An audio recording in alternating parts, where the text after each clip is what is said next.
Hello students, very good morning. Myself Vishnu Soni, कू science academy online platform पर आपका welcome. तो बेटा हम लोग लास्ट क्लास में माइकोप्लाज्मा क्लियर कर रहे थे। टॉपिक आपके माइकोप्लाज्मा चल रहा था। बेटा माइकोप्लाज्मा में हम लोगों ने कुछ बेसिक बातें भी क्लियर की हैं, स्ट्रक्चर को भी क्लियर कर चुके हैं। एक बार अपन लोग उसको वापस से रिवाइज करते हुए टॉपिक के साथ जुड़ते हैं। तो हम लोगों ने कहा था बेटा कि आपके एक साइंटिस्ट था नॉकार्ड और रॉक्स। उन्होंने क्या किया था बेटा कि जो एनिमल्स थे निमोनिया डिजीज से, उनके अंदर इस ऑर्गेन्स को फर्स्ट ऑफ ऑल देखा और उसको पीपीएलओस कहा। लेकिन माइकोप्लाज्मा नेम देने वाला जो साइंटिस्ट था वो नोवाक था।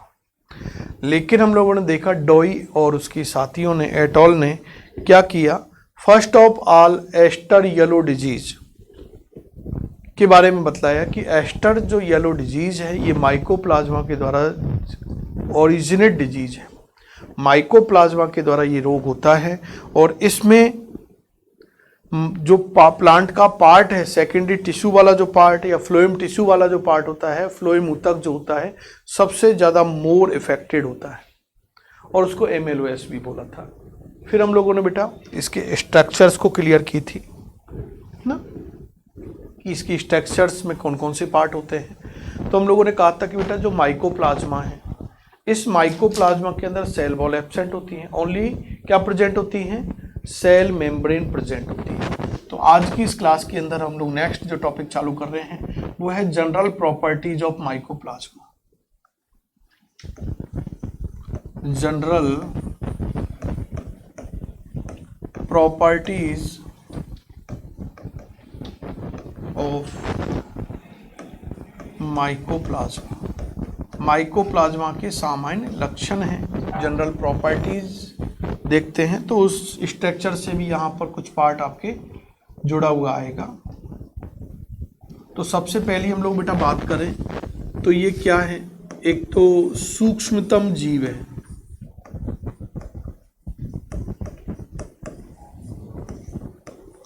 इट मीनिंग स्मॉलेस्ट ऑर्गेनिज्म है। Mycoplasma is the smallest organism, सूक्ष्मतम जीव है। दूसरा, mycoplasma is the member of Monera kingdom. Monera kingdom, ये मोनेरा किंगडम का मेंबर है, सदस्य है। माइकोप्लाज्मा मोनेरा किंगडम का सदस्य है, मेंबर है। और प्रोकैरियोटिक ऑर्गेनिज्म है।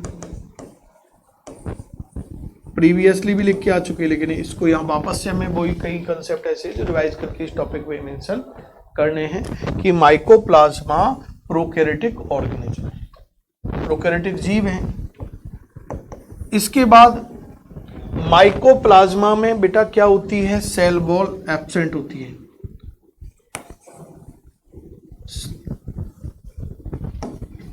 Lacks of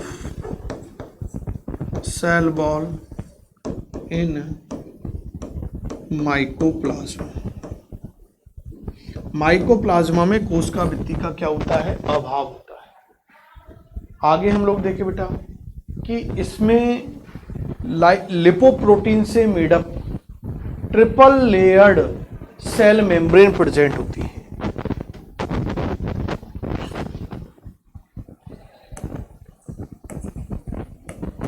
lipoprotein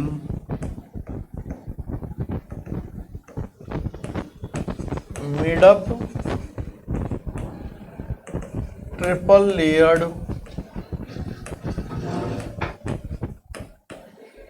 cell membrane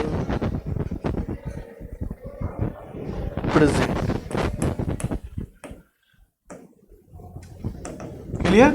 कि जो माइकोप्लाज्मा है, इस माइकोप्लाज्मा के अंदर लिपोप्रोटीन से मिडअप एक ट्रिपल लेयर्ड त्रिपर्तीय क्या होती है, कोशिका झिल्ली पाई जाती है। नेक्स्ट यदि मैं बेटा बात करूं तो इसके अंदर बेटा आपके जो डीएनए होता है, सर्कुलर होगा, double stranded circular DNA present होता है। Double stranded circular DNA present. Mycoplasma में द्विरज्जुकी क्या होता है, सर्कुलर डीएनए उपस्थित होता है। और यदि आरएनए की बात करें तो सिंगल स्ट्रैंडेड आरएनए प्रेजेंट होगा, सिंगल स्ट्रैंडेड आरएनए।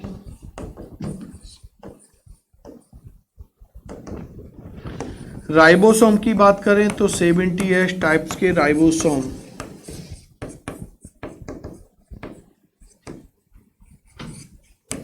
क्या होते हैं बेटा, माइकोप्लाज्मा में प्रेजेंट होते हैं। माइकोप्लाज्मा में बेटा क्या है, सेल वॉल एब्सेंट होती है, इसलिए ये प्लियोमॉर्फिक होते हैं। तो दीज आर प्लियोमॉर्फिक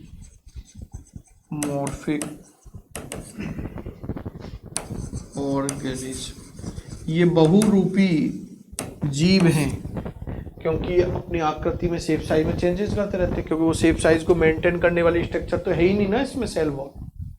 क्योंकि सेल वॉल के फंक्शन में आपको बता रखा है कि सेल वॉल का फंक्शन क्या होता है बेटा। तो सेल वॉल क्या करती है कि जो सेल की शेप और जो साइज होती है उसको कंट्रोल करने का काम करती है, उसे क्या करती है, कंट्रोल करती है। तो ये याद रखना है, दीज आर प्लियोमॉर्फिक ऑर्गेनिज्म, ये बहुरूपी क्या है, जीव है। इसलिए इसे बेटा प्लांट किंगडम का, पादप जगत का जोकर भी बोलते हैं। It is called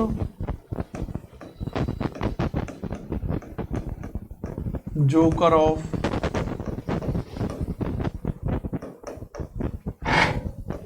plant kingdom, इसलिए इसे पादप जगत का जोकर कहा जाता है।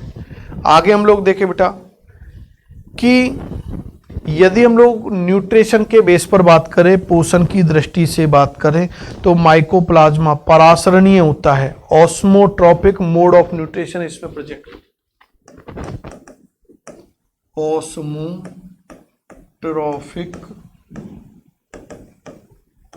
मोड ऑफ न्यूट्रिशन की पोषण की दृष्टि से माइकोप्लाज्मा परासरणीय होता है। कैसा होगा, परासरणीय होता है। यदि हम लोग देखें कि इसकी मोस्टली जो स्पीसीज होती है बेटा, वो फैकल्टेटिव अनएरोब्स होती है। मोस्टली स्पीसीज आर फैकल्टेटिव अनएरोब्स,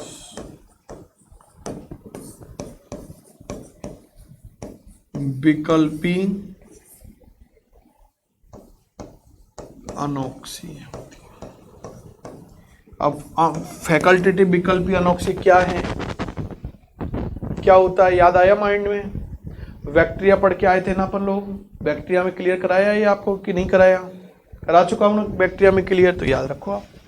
इसके बाद देखते बेटा हम लोग अगले कैरेक्टर की बात करें, प्रॉपर्टी की बात करें, तो वो क्या है कि बेटा इन ऑर्गेनिज्म के ऊपर, जो कोशिका भित्ति के ऊपर, सेल वॉल के ऊपर जो एंटीबायोटिक अपना एक्शन रिप्रेजेंट करते हैं, उनका कोई इफेक्ट नहीं होता, क्योंकि इसमें सेल वॉल एब्सेंट है, तो उनका कोई इफेक्ट नहीं होता है, जैसे पेनिसिलिन। लेकिन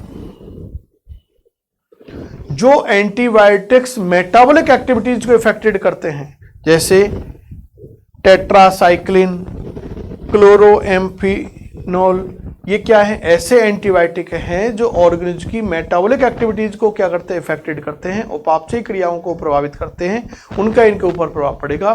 तो ऐसे प्रतिजैविक जो कोशिका भित्ति के ऊपर अपना प्रभाव प्रदर्शित करते हैं, उनका कोई प्रभाव नहीं पड़ता, जैसे पेनिसिलिन। पेनिसिलिन का माइकोप्लाज्मा के ऊपर कोई इफेक्ट नहीं होता, लेकिन ऐसे प्रतिजैविक एंटीबायोटिक्स जो मेटाबॉलिक एक्टिविटीज के ऊपर, उपापचयी क्रियाओं के ऊपर बेटा क्या करते हैं, अपना इफेक्ट दर्शाते हैं, जैसे टेट्रासाइक्लिन है ना, क्लोरोफेनिकोल, तो इनका क्या होगा, इफेक्ट पड़ता है। मोस्टली हम लोग बेटा बात करें तो माइकोप्लाज्मा की जो स्पीसीज हैं ये कैसी होती हैं, सैप्रोफिटिक होती है, मृतोपजीवी होती है, या फैकल्टेटिव पैरासाइट के फॉर्म में अपनी लाइफ को सरवाइव करती है। Clear?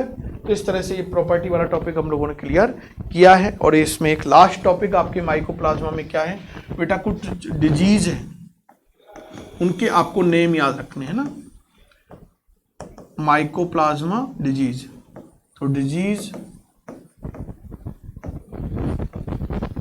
Caused by mycoplasma, mycoplasma जनित कुछ रोग हैं जो याद रखने हैं। जैसे मैं आपको बोलता हुआ चल रहा हूं, आप लोग मेंशन कर देना। फर्स्ट है little leaf of brinjal, Hindi में बैंगन का लघुपर्ण रोग। सेकंड होता है बेटा bunchy top of papaya, वंची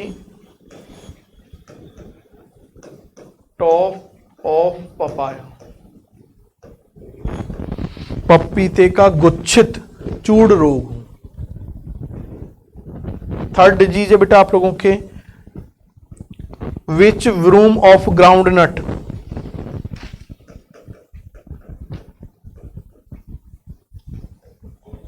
which broom of groundnut, मूंगफली का कुर्ची सम रोग, मूंगफली का कुर्ची सम रोग। केवल आपको नेम याद रखने हैं ना, नहीं तो बाकी के इनके सबके करेक्टर्स आते हैं, लेकिन इतना याद रखो कि ये माइकोप्लाज्मा के द्वारा कॉज्ड डिजीज है। और एक लास्ट है आपके aster yellow disease of sunflower, जो आपको बता चुका हूं मैं पहले ही, aster yellow disease of sunflower, जिसमें से फ्लोएम टिश्यू इफेक्टेड होता था ना, सूरजमुखी का एस्टर येलो रोग। क्लियर? तो इस तरह से बेटा आपके ये माइकोप्लाज्मा जो है ये फिनिश होता है ना। तो माइकोप्लाज्मा, मोनेरा किंगडम आपके चल रहा था, मोनेरा किंगडम में हम लोग ब्लू ग्रीन एल्गी क्लियर कर चुके हैं है ना, बैक्टीरिया क्लियर कर चुके हैं, और आपके ये लास्ट माइकोप्लाज्मा भी हम लोगों ने आज टुडे क्लियर किया है। नेक्स्ट क्लास में फिर मिलते हैं। Thank you, good bye.